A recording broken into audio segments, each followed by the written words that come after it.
बिस्मिल्लाहिर्रहमानिर्रहीम। अस्सलाम वालेकुम नाज़रीन, आप यूट्यूब चैनल देख रहे हैं। मैं इमरान खान हूँ। सबसे पहले मैं एक विजुअल बहुत ज़्यादा सोशल मीडिया पे वायरल हो रहा है उसके बारे में बात करता हूँ। ये इंडियन फ़ौजी की आदत है और ये लोग मिलने के लिए गए हैं वज़ीर दिफ़ा को। वज़ीर दिफ़ा जो है वो राजनाथ हैं इंडिया के, आप सब ने उन्हें देखा हुआ है और बड़े सख्त बयानात भी उनके माजी में आते रहे हैं। तो राजनाथ को मिलने के लिए जो 4 स्टार जनरल्स आए हैं जो क़यादत कर रहे हैं इंडिया की डिफरेंट फोर्सेस की, अब वो सुजुकी गाड़ी के अंदर आए और ना कोई बहुत ज़्यादा बंदूकें, ना कोई बंदूकों वाले बंदे, ना कोई कमांडोज, ना कोई हटो बच्चों, ना कोई पायलट साथ आ रहे हैं आगे प्रोटोकॉल वाले, ना कोई उनके साथ एम्बुलेंसेस चल रही हैं, ना ट्रैफिक उनके आने के ऊपर जैम की जा रही है और काले शीशों वाली गाड़ियां भी नहीं हैं। यानी मामूली सुजुकी गाड़ी के अंदर आ रहे हैं इंडिया की फ़ौज चलाने वाले, यानी बहुत बड़ी फ़ौज है इंडिया की, पाकिस्तानी फ़ौज से बहुत बड़ी है और बहुत बड़ा बजट है उनका, बहुत बड़ा मुल्क है उनका, लेकिन मामूली सुजुकी गाड़ी है और काले शीशे भी नहीं हैं, सड़क भी नहीं बंद की हुई और वो आ गए हैं किसके घर? राजनाथ सिंह के घर पहुंचे हैं। ये भारतीय आर्मी, नेवी और air force chief general Anil Chauhan ये साहब आए मिलने के लिए। अब आप इनका सूरत का आप अंदाज़ा कर लें कि इंडिया के अंदर एक मिलिट्री को कमांड करने वाला आदमी जो है उसका प्रोटोकॉल क्या है, पाकिस्तान में क्या है। क्या पाकिस्तान के वजीर दिफा की इतनी औकात है? देखें, इंडिया का वजीर दिफा जो है राजनाथ सिंह, वो खुद से इलेक्शन जीत कर आया है। पाकिस्तानी वजीर दिफा जो है वो ना 2013 का इलेक्शन जीत सका, ना 2018 का, ना 2024 का। तीनों मरतबा वो जर्नलों को टेलीफोन करके उनकी मिन्नतें करके, और ख़ुद वो बता चुका है, ये कोई ढकी छुपी बात नहीं है। वो खुद उसने कहा कि मैं ख्वाजा आसिफ ने अपने मुंह से कहा कि मैंने जनरल कमर जावेद बाजवा को फ़ोन करके अपनी सीट ली। 2024 का इलेक्शन सारी दुनिया जानती है कि रेहाना डार साहिबा जीत गई थी और ख्वाजा आसिफ ने मिलिट्री इस्टेब्लिशमेंट के साथ मिलकर धांधली की है, क्योंकि एक डिज़ाइन था जनरल आसिम मुनीर साहब का कि इमरान खान को और उनकी पार्टी को इक़्तिदार में नहीं आने देना। तो अब ये भारत के अंदर आप ये देखें कि ये हैसियत है उनकी आर्मी की कि उनकी आर्मी का सरबराह आता है वज़ीर दिफा को ब्रीफिंग देने के लिए उसके घर पे, और कोई प्रोटोकॉल नहीं है। यहाँ पे पाकिस्तान का वज़ीर दिफा उस प्रोटोकॉल के अंदर फंस जाता है ट्रैफिक में जहाँ से आर्मी चीफ गुजर रहा होता है, और ये वाकया बाकायदा रिपोर्ट हो चुका है कि ख्वाजा आसिफ ट्रैफिक के अंदर फंस गए। फंसने की वजह यह थी कि उनका जो सबॉर्डिनेट है या उनका जो जूनियर है जो उनके अंडर में काम करता है वो सड़क के ऊपर से गुजर रहा था। तो पाकिस्तान जो है वो एक ऐसे मिलिट्री स्टेट बन चुका है, हम इसको डिनाई नहीं कर सकते। और देखें, ये अब आप डिनाई करने की गुंजाइश भी नहीं है ना। जो टाउट्स हैं या वो लोग हैं जो मिलिट्री के बयानिए को आकर टीवी चैनल्स के ऊपर बयान करते हैं, जो दिन रात उनकी बातें करते हैं, उनकी ख्वाहिशात को बताते हैं, वो अब खुलकर कहना शुरू हो गए हैं। आप फैसल बाडा का स्टेटमेंट ले लें, शाहिद अफरीदी के स्टेटमेंट तो आते रहते हैं और बहुत सारे लोगों के हैं, लेकिन फैसल बाडा का आप स्टेटमेंट लें, वो कहते हैं जनरल आसिम मुनीर काबिल आर्मी चीफ है जो इकोनॉमिक फ्रंट पर भी काम कर रहा है, डेमोक्रेटिक फ्रंट पर भी काम कर रहा है, जो वेस्ट में भी काम कर रहा है, प्रोजेक्ट्स में भी काम कर रहा है, सरमायाकारी, दहशतगर्दी, बॉर्डर्स पर भी काम कर रहा है। फैसल बाडा, देखिए, ये कोई पहला आर्मी चीफ नहीं है जो ये सारे काम कर रहा है। पाकिस्तान में मार्शल लॉ की एक लंबी तारीख है। अयूब खान ने सारे काम किए, याह्या खान ने सारे काम किए, परवेज़ मुशर्रफ ने सारे काम किए, ज़ियाउल हक ने सारे काम किए।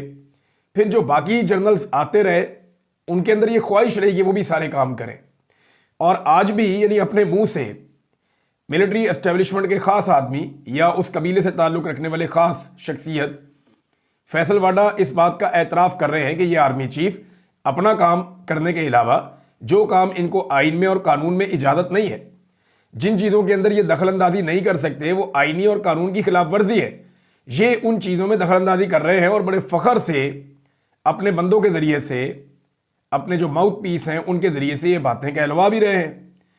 तो ये कोई अच्छी बात तो नहीं है ना। ये पहले आर्मी चीफ हैं जो सारे काम करना चाहते हैं या कर रहे हैं, लेकिन मेरी उम्मीद है और इंशाअल्लाह ये आखिरी आर्मी चीफ होंगे जो ये सारे काम कर रहा होगा। इसके बाद ये सिलसिला हमेशा के लिए बंद होना चाहिए ताकि पाकिस्तान भी इंडिया की तरह एक बड़ी मईशत बन सके, ताकि पाकिस्तान भी इंडिया की तरह एक खुद मुख्तार मुल्क बन सके, ताकि पाकिस्तान भी इंडिया की तरह एक ऐसा मुल्क बन सके जहां जमहूरियत हो, ताकि पाकिस्तान भी इंडिया की तरह एक ऐसा मुल्क बन सके जहां पे सिविलियंस की हुक्मरानी हो, ना कि वहां पे फौज हुक्मरानी करे। मैं आपको चंद चीजें बताया दूं। देखें, जब अवाम फौज के साथ खड़ी हो ना, फिर तो परवाही नहीं होती। चाहे आप गरीब हैं, चाहे अमीर हैं, फिर आप लड़ाई जीतते हैं, फिर आप कमाल किस्म की लड़ाई लड़ते हैं। जब अवाम फौज के साथ खड़ी होती है, फौज का मोराल ही कुछ और होता है। लेकिन जब अवामी कुव्वत पीछे से निकल जाए, अवामी सपोर्ट निकल जाए, तो फिर फौज के अंदर लड़ने की वो सकत रहती नहीं है, या वो सपोर्ट जब ना होना तो मजा नहीं आता लड़ने का। ड्यूटी तो करते हैं, लेकिन वो जो जान लड़ाने वाला मामला है ना, वो कौम साथ खड़ी हो ना, फिर बात बनती है। और ये सब जानते हैं, वरना ये मिली नगमे क्यों जारी किए जाते हैं? इसीलिए खून गरमाने के लिए, ताकि अवाम और फौज करीब आए। ये ड्रामास क्यों बनाए जाते हैं, ये फिल्में क्यों बनवाई जाती हैं? ये सारे काम डेलिबरेटली किए जाते हैं ताकि अवाम और फौज का रिश्ता गहरा हो जाए, क्योंकि इस रिश्ते की कीमत वो हर शख्स जानता है जिसने लड़ना है अपने मुल्क के लिए, कौम के लिए। लेकिन जब कौम दूर हो जाए तो फिर मुश्किलात बढ़ती हैं, फिर नहीं उस तरह लड़ा जाता, या वो मामला नहीं होता। अब मैं आपको ये बताता हूं कि अगर तो आपके साथ कौम खड़ी है फिर तो ठीक है, अगर नहीं खड़ी तो फिर आपके पास बहुत पैसा होना चाहिए लड़ाई लड़ने के लिए, क्योंकि लड़ाई पैसे से होती है। पैसे से आप हथियार खरीदते हैं, जदीद से जदीद हथियार खरीदते हैं, पूरी दुनिया के अंदर आप लॉबिंग करते हैं, दुनिया को आप कंट्रोल करते हैं, सब कुछ आप कर लेते हैं। पैसा आपके पास होना चाहिए। तो पाकिस्तान के पास इसमें कितना पैसा है, क्या हम इंडिया का मुकाबला कर सकते हैं? कुछ आदादो शुमार मैंने निकाले, आपके साथ मैं शेयर करता हूं। 1960 से मैंने ये डाटा देखना शुरू किया। जीडीपी कहते हैं किसी भी मुल्क की तमाम चीजों को, यानी एक मुल्क टोटल एक साल में जितनी कमाई करता है, आसान अल्फाज में उसको जीडीपी कहते हैं। यानी जितनी सर्विसेज वो पैदा करता है या जितनी प्रोडक्ट्स वो पैदा करता है, जितना पैसा कमाने के लिए जो कुछ वो बनाता है या सर्विसेज देता है, उसको जीडीपी कहते हैं। इंडिया की 1960 में जो जीडीपी थी वो 37 अरब डॉलर थी। पाकिस्तान की जो उस वक्त जीडीपी थी वो 7.5 अरब डॉलर थी। यानी लगभग 4-5 गुना का फर्क था, ज्यादा फर्क नहीं था। पाकिस्तान 5 गुना छोटा मुल्क भी तो है ना। और उस वक्त जो है वो फी पाकिस्तानी 81 डॉलर कमाता था पर कैपिटा। यानी जो एक पाकिस्तानी की इनकम थी एवरेज, वो 81 डॉलर थी और इंडियन की थी 83 डॉलर्स। 1966 में जब 65 की जंग पाकिस्तान ने जीती या उसमें कामयाबी पाकिस्तान को मिली, तो इंडियन जीडीपी उस वक्त था 59 अरब डॉलर और पाकिस्तान का था 14.13 अरब डॉलर। और हमारी जो पर कैपिटा इनकम वो इंडिया से बढ़ गई थी। उस वक्त जो फी आदमी कमाता है एवरेज, वो इंडिया से बढ़ गई थी। पाकिस्तानी 125 डॉलर कमा रहा था और इंडियन जो है वो 90 डॉलर कमा रहा था। फिर आप आगे चले जाएं और आगे जाके 1972 में, जब 1971 में पाकिस्तान 2 लख्त हुआ, पाकिस्तान को नुकसान हुआ, तो 70 के अंदर डाटा और ज़्यादा नीचे चला गया पाकिस्तान का। तो 1972 में जब पाकिस्तान 2 टुकड़े हुआ तो एकदम सूरत ख़राब हो गई। और सूरत इतनी ख़राब हो गई कि पाकिस्तान की इकॉनमी बहुत ज़्यादा डाउन चली गई और इंडियन इकॉनमी ऊपर चली गई। यानी पाकिस्तान का जीडीपी 9.6 हो गया और इंडिया का 88 बिलियन डॉलर्स हो गया। फिर 1995 में पाकिस्तान ऊपर गया, फिर 2007 में पाकिस्तान ऊपर गया जब परवेज मुशर्रफ का दौर था। 2024 में मैं आपको एक अजीबोगरीब चीज़ बताता हूँ कि जो नया डाटा है उसके मुताबिक जो इंडिया का जीडीपी है वो 3.588 ट्रिलियन की है इस वक्त। यानी 3588 अरब डॉलर, 3588 अरब डॉलर की जीडीपी है इंडिया की। और पाकिस्तान की जीडीपी उससे 10 गुना कम है। यानी पाकिस्तान की जीडीपी को आप 10 से ज़रब दें तो भी इंडियन जीडीपी नहीं बनती, 11 से ज़रब आपको देनी पड़ेगी। और 337 अरब डॉलर पाकिस्तान की जीडीपी है 2024 की। तो पाकिस्तान बहुत पीछे रह गया। पहले पाकिस्तान इंडिया से कुछ पीछे था, आज बहुत पीछे रह गया। इंडिया के जो रिजर्व्स हैं इस वक्त, जो पैसा उनके पास पड़ा हुआ है वो 700 अरब डॉलर्स है, 700 बिलियन अमरीकी डॉलर्स। जबकि पाकिस्तान के पास इस वक्त जो रिजर्व पड़े हुए हैं, पैसा जो पड़ा हुआ है जिसे पाकिस्तान खर्च कर सकता है, वो 10.7 अरब डॉलर है।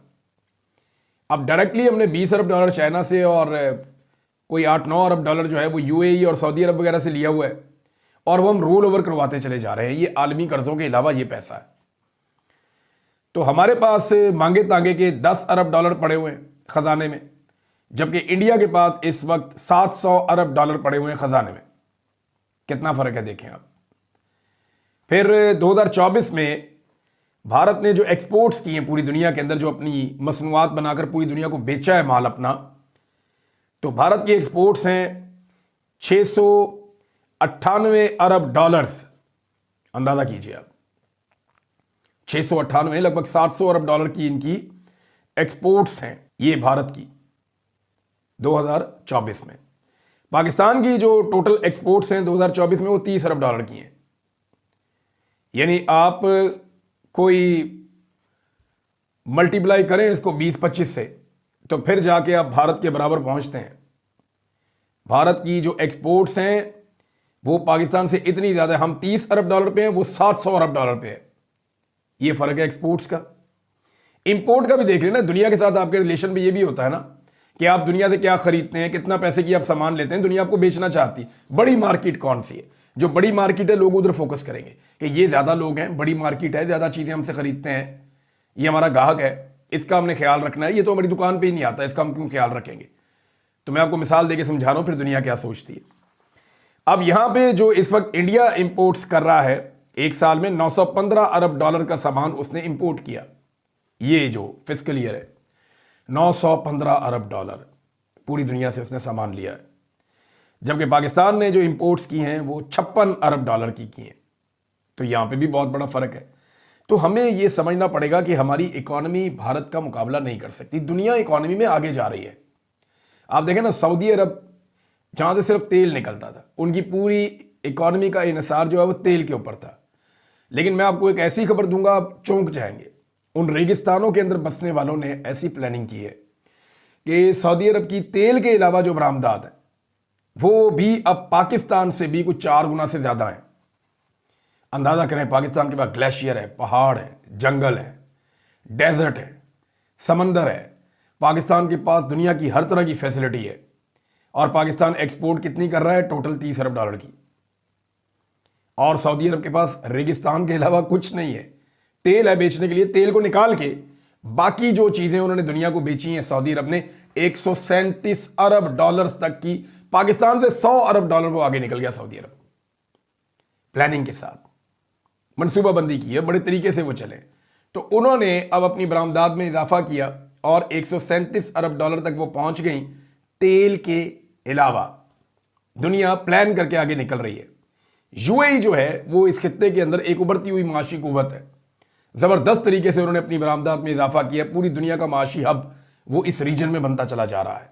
सब वहां पे आके कारोबार करते हैं और पाकिस्तान जो है हाथ पे हाथ रख के बैठा है। वजह यह है कि हमारी पॉलिसीज बहुत खराब है। हमारी पॉलिसीज सियासतदान नहीं बनाते, मईशतदान नहीं बनाते, मिलिट्री ऑफिसर्स बनाते हैं। मिलिट्री ऑफिसर्स की लड़ने की ट्रेनिंग होती है, लड़ाई वो कर नहीं रहे, और जिस काम की ट्रेनिंग नहीं है वो काम वो कर रहे हैं, जैसे कि फैसल वाडा कह रहे हैं। और ये काम वो लगातार करते चले जा रहे हैं, रुक ही नहीं रहे। तो नाज़रीन, ये जब आपकी इकोनॉमी की सूरत हाल है, तो ऐसी सूरत हाल में एक ऐसे मुल्क के साथ उस वक्त लड़ना जब आपके पास अवाम की सपोर्ट ना हो तो फिर मुश्किल है। तो इसीलिए अब एक इत्ला आई है और ये दावा किया है शहजाद अकबर साहब ने, और इसके बारे में पहले से भी खबरें आ रही थी, लेकिन क्योंकि तस्दीक नहीं होती, शहजाद अकबर साहब ने अभी यह खबर दे दी है, तो मैं भी आपके सामने रख देता हूं। उन्होंने बताया कि नवाज शरीफ साहब को नरेंद्र मोदी से बातचीत करने के लिए इस्तेमाल किया जा रहा है, इसलिए शरीफ खानदान का ट्विटर नरेंद्र मोदी के मामले पे बिल्कुल खामोश है। नरेंद्र मोदी के साथ शहबाज शरीफ, नवाज शरीफ के और मरीम नवाज के जो ज़ाती ताल्लुकात हैं, जो एक घर वाले ताल्लुकात हैं, उन ताल्लुकात को इस्तेमाल करके पाकिस्तान की एस्टेब्लिशमेंट इंडिया और पाकिस्तान के बीच में होने वाली किसी भी मुमकिना लड़ाई को रोकना चाहती है। पाकिस्तानी फौज इस वक्त लड़ाई करना नहीं चाहती, एस्टेब्लिशमेंट नहीं चाहती कि किसी लड़ाई के अंदर पाकिस्तान जाए, लिहाजा नवाज शरीफ को रिस्ट्रेंट का मुजाहरा करना पड़ा। उन्होंने किसी किस्म का कोई स्टेटमेंट वैसे भी नहीं देना था उन्होंने नरेंद्र मोदी को। वो क्यों नाराज करेंगे? किस लिए? पाकिस्तानियों के लिए नाराज करेंगे, पाकिस्तानियों को खुश करने के लिए नरेंद्र मोदी को नाराज करेंगे। भाई, ये पाकिस्तानियों ने तो नवाज शरीफ को वोट ही नहीं डाला, मुंह ही नहीं लगाया, तो जिन लोगों ने मुंह ही नहीं लगाया, उन लोगों को खुश करने के लिए नरेंद्र मोदी जैसे दोस्त को नाराज कर देना तो अक्लमंदी नहीं होगी। लिहाजा नवाज शरीफ ने नरेंद्र मोदी को नाराज नहीं किया। और अब यह पता चल रहा है बकौल शहजाद अकबर साहब के कि बाकायदा नवाज शरीफ साहब को इस्तेमाल किया जा रहा है बैकडोर डिप्लोमेसी के लिए कि वो नरेंद्र मोदी के साथ कोई बातचीत करके रास्ता निकालें। मेरी इतला के मुताबिक अभी तक कोई पेशरफ्त नहीं हो सकी, क्योंकि भारत इस बात पे तुला है कि वो एक कार्रवाई तो ज़रूर करेगा अपने लोगों को मुतमईन करने के लिए, क्योंकि इस मामले को जितना भारत ऊपर ले गया है अब भारत को कुछ ना कुछ करना पड़ेगा। सिंध ताश मुआहदा मुअत्तल करने का फैसला तो उन्होंने कर दिया, लेकिन ये एक लॉन्ग टर्म चीज़ है, इसके ऊपर दहाइयाँ लगेंगी, 1 दहाई 2 दहाई, जितना पैसा डालते जाएंगे उतना पानी रोकते जाएंगे। तो भारत कितना पानी और कैसे पानी रोक सकता है, ये सवाल हमारे बीच में चलता रहेगा। इसके ऊपर हकायक भी आते रहेंगे, चीज़ें डिस्कशन भी होती रहेगी, लेकिन भारत को कुछ ना कुछ करना पड़ेगा जितना इसने मामले को उठा दिया है। अभी कश्मीर के अंदर भारत क्रैकडाउन कर रहा है और उस क्रैकडाउन में भारत ने मजीद 5 कश्मीरियों के घरों को धमाका खेज मवाद से उड़ा दिया है। इससे पहले भी उन्होंने यही किया था। तो भारत फ़ौरन जो है वो अपनी एक्टिविटी तेज़ कर देता है मकबूजा कश्मीर में किसी भी वाक़े के बाद, दहशतगर्दी के वाक़े के बाद। नवाज शरीफ और शहबाज शरीफ के मिलने के बाद एक बयानिया जारी किया गया है, एक स्टेटमेंट जारी किया गया है जिसमें नवाज शरीफ ने दहशतगर्दी की मजम्मत की है, जिसमें दहशतगर्दी ने कहा, नवाज शरीफ ने कहा है कि जी खित्ते के अंदर अमन की हमारी ख्वाहिश है, लेकिन पाकिस्तान पे हमला होगा तो हम जवाब देंगे। ये एक स्टेटमेंट जारी करवाई गई है, लेकिन नवाज शरीफ ने खुद अपने मुंह से कुछ नहीं कहा, अपने ट्विटर अकाउंट पे कुछ नहीं लिखा, ना मरियम नवाज ने अपने मुंह से कुछ कहकर अपने ट्विटर अकाउंट पे कुछ लिखा, ना शहबाज शरीफ साहब ने नरेंद्र मोदी की मजम्मत की है। वो इमरान खान ही था शेर का बच्चा जो साफ बात करता था, आकर सामने खड़ा होकर बात करता था। इनकी वो औकात ही नहीं है कि ये आंखों में आंखें डालकर बात कर सकें। पाकिस्तानी वज़ीर ख़ारजा और इंडियन जो महकमा ख़ारजा है, दोनों बहुत एक्टिव हो गए और दोनों अपने तौर पे दुनिया के ममालिक से रब्ता कर रहे हैं और उन्हें सूरत हाल से आगाह कर रहे हैं। इंडिया का मुकदमा ये है, वो ये कहते हैं कि जनाब पाकिस्तान बार बार इंडिया के अंदर मुदाखलत करता है, हमारे ऊपर हमले करवाता है। वो उसमें ख्वाजा आसिफ का स्टेटमेंट, नवाज शरीफ के स्टेटमेंट, ये सारी चीज़ें वो इस्तेमाल कर रहे हैं। माजी के जो वाक़यात हैं, अजमल कसाब, ये वो सब वो उनको बता भी रहे हैं। पाकिस्तान बार बार ये कहता है कि ये फॉल्स फ्लैग ऑपरेशंस हैं, इंडिया पहले भी कोई सबूत नहीं दे सका, अब भी कोई सबूत नहीं दे सकता, लिहाजा ये हमला हमने नहीं किया, ये इंडिया के अंदर ही कार्रवाई हुई है, ये इंडिया की इंटेलिजेंस की और उनकी सिक्योरिटी की नाकामी है, ये हम पर डालने की बजाय हम इसकी इन्वेस्टिगेशन के लिए तैयार हैं। ईरान ने कहा जी हम इसके अंदर सालसी का किरदार अदा कर सकते हैं, पाकिस्तान ने फ़ौरन कहा जी बिल्कुल कर दें, लेकिन इंडिया ने इसके ऊपर भी बात नहीं की। इस वक्त इंडिया का जो रद्द अमल है वो जारहाना है, पाकिस्तान जो है वो मोहतात अंदाज में आगे बढ़ रहा है। लेकिन ये मैं जानता हूँ कि लड़ाई होगी तो मुख्तसर लड़ाई में तो इंडिया को फैंटी लगेगी, लंबी लड़ाई की हमारी कैपेसिटी नहीं है। मैंने इकॉनमी की सूरत हाल आपके सामने नाजरीन रख दी है। लंबी लड़ाई तभी लड़ी जा सकती है जब कौम साथ खड़ी हो जाए और कौम कहे जी हम गलियों मोहल्लों में भी इस फौज से लड़ेंगे, फिर तो आप लंबी लड़ाई लड़ सकते हैं। अदरवाइज़ लंबी लड़ाई जो है वो कौम के बगैर नहीं होती, या तो कौम साथ हो या पैसे आपके पास हो। पैसे पाकिस्तान के पास है नहीं और कौम इस वक्त जो है वो नाराज़ है मिलिट्री एस्टेब्लिशमेंट से कि आपने हमारा मैंडेट छीना, हमारा जो महबूब लीडर है पाकिस्तान का इस वक्त सबसे मकबूल आदमी, उसको आपने जेल में बंद कर दिया, ख़वातीन के साथ बच्चों के साथ आपने ज़्यादती की, चादर और चार दीवारी का आपने तकद्दुस पामाल किया, लोगों को जबरी तौर पे लापता किया, लोगों से जबरन प्रेस कॉन्फ्रेंसेस करवाई। तो ये सारी चीज़ों पे लोग नाराज़ हैं और इनका इम्पैक्ट अब आ रहा है। बहरहाल दोनों तरफ के जो वज़ीर ख़ारजा है वो अपनी अपनी कोशिश कर रहे हैं। पाकिस्तान के जो वज़ीर दिफा हैं ख्वाजा आसिफ, अब उनको शीरी मज़ारी साहिबा ने भी जवाब दिया है। शीरी मज़ारी साहिबा वो खातून हैं जिन्होंने ख्वाजा आसिफ की बड़ी गंदी तनकीद जो है वो बर्दाश्त की थी, इनके ऊपर बड़े घटिया अल्फाज इस्तेमाल किए थे ख्वाजा आसिफ ने। वैसे ख्वाजा आसिफ जुगतबाज हैं, ये बड़ी जुगतें लगाते हैं और इनकी ज़बान जो है उससे कोई भी महफूज नहीं है। ख़ास तौर पे ये ख़वातीन के ऊपर हमले करते हैं ख्वाजा आसिफ। तो ख्वाजा आसिफ के बारे में वो कहती हैं पाकिस्तान की सतह इस हद तक गिर चुकी है कि इसके वज़ीर दिफा ने एक जानिबदार एंकर के इल्ज़ाम के जवाब में ये बेहुदा बात कह दी कि पाकिस्तान तो सिर्फ अमेरिका का गंदा काम कर रहा था, उसने पाकिस्तान को वो नुकसान पहुंचाया जो कोई दुश्मन भी ना पहुंचा सकता था। एक बदतमीज़ और भौंडा औरत दुश्मन, क्या इसे रियासत मुखालिफ सरगर्मियों का मुजरिम नहीं ठहराया जाना चाहिए? ये शीरी मज़ारी साहिबा ने सवाल उठाया। ख्वाजा आसिफ जो है वो अब उस वाक़े के बाद से लेकर अब तक जब से उन्होंने वो इंटरव्यू दिया है वो डिज़ास्टर जिस पे सारी दुनिया का मीडिया पाकिस्तान के ख़िलाफ़ हो रहा है, जिस पे इंडियन मीडिया जो है, यानी हम कोई भी बात करते हैं या कोई भी नुक्ता नज़र उठाते हैं पाकिस्तान का, नीचे ये वीडियो कोई ना कोई लगा देता है। और जितने इंडियंस हैं वो हर जगह पे इसको फैला रहे हैं सोशल मीडिया पे। ख्वाजा आसिफ के इस बयान के बाद और इस बयान की वजह से पाकिस्तान के बयानिए को बहुत बड़ा नुकसान पहुंचा है, जबकि इंडियन बयानिए को बहुत फ़ायदा हुआ है। अब ख्वाजा आसिफ कभी जनाब कहते हैं जी ये गलती हमने कर दी, वो गलती हमने कर दी, तो गंदे कपड़े धो ही जा रहे हैं। गलती मानने की बजाय ख्वाजा साहब डट गए और अड़ गए और साबित कर रहे हैं जी सारी दुनिया अच्छी, हम ही गंदे हैं। ख्वाजा आसिफ साहब अब ये साबित करने में लगे हैं कि जी सारे अच्छे थे, हम गंदे, हमारे फैसले ही गलत थे। अब कभी ज़ियाउल हक पर डालते हैं, कभी इस पर डालते हैं कि ज़ियाउल हक के साथ तो आप लोगों के बुजुर्ग थे, आप सारे उन्हीं की पैदावार है। बहरहाल ख्वाजा आसिफ साहब सफाइयाँ देते रहे, जो मर्जी करते रहे, मामला वही है जो मैंने आपके सामने रखा। एक सद्दाम खान तरीन साहब जो है उन्हें एक और मुकदमे के अंदर अब मुंतकिल किया गया, एक और थाने में, वहाँ से एक और थाने में। तो उनके लिए बड़े मुश्किल हालात हैं, उनकी मुलाकातें भी नहीं करवाई जा रही, लेकिन उनके साथी डटे हुए हैं। उम्मीद है कि वो जल्द रिहा होंगे। लेकिन बलूचिस्तान के नौजवानों के साथ जो जुल्म हो रहा है, पंजाब के नौजवानों के साथ जो जुल्म हो रहा है, इसकी मिसाल जो है वो माजी में नहीं मिलती। और सिंध के अंदर तो सूरत हाल आपके सामने है कि लोग नहरों के खिलाफ भी एहतजाज करने जाते हैं तो जरदारी साहब और उनकी पुलिस लोगों को मारते हैं और लगातार मारते हैं। पंजाब में नाज़रीन किसानों का मुकम्मल तौर पे बेड़ा गर्क हो गया है और उसके ऊपर एक नज़म लिखी है, ये बड़ी ज़बरदस्त नज़म है। मैं आज ये पढ़ रहा था, चंद फ़िक्रे हैं आबी मखनवी साहब की, और मैं ये चाहता हूँ कि मैं आपको ये पढ़ के सुनाऊँ। किसान की तरफ से वो लिखते हैं कि किसान कह रहा है कि मेरी गंदुम खरीदने वालों, सख्त मौसम से जीत जाता हूँ। सब्जी हो या अनाज मंडी में सस्ते दामों में हार देता हूँ। फसल होते ही मैं चुका दूंगा। मेरी गंदुम खरीदने वालों, थोड़ा आटा उधार दे दोगे?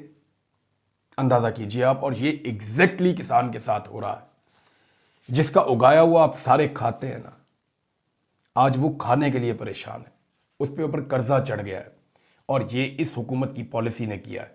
ये बाहर से गंदम मंगा के दुनिया को खुशहाल करेंगे, क्योंकि उससे कमीशन मिलता है जो इनकी जेबों में जाता है। अपने किसान को गंदम का पूरा पैसा नहीं देंगे, अपने किसान को अप्रिशिएट नहीं करेंगे कि वो ज़्यादा गंदम उगाए। ये जुल्म है, जबर है। और पाकिस्तान के किसान को पीस दिया इन लोगों ने, जो पाकिस्तान की सबसे बड़ी आबादी है। नाज़रीन, फजलुर रहमान साहब के बारे में मेरे पास इतला है, मैं आपके साथ वो बाद में एक और व्लॉग में शेयर करूंगा कि वो किस तरीके से इस सिस्टम की ज़मानत है और कैसे वो स्टेटस को के हामी है और वो क्या करने जा रहे हैं। अब तक के लिए इतना ही, अपना ख्याल रखिएगा, अपने इस चैनल का भी। अल्लाह हाफ़िज़।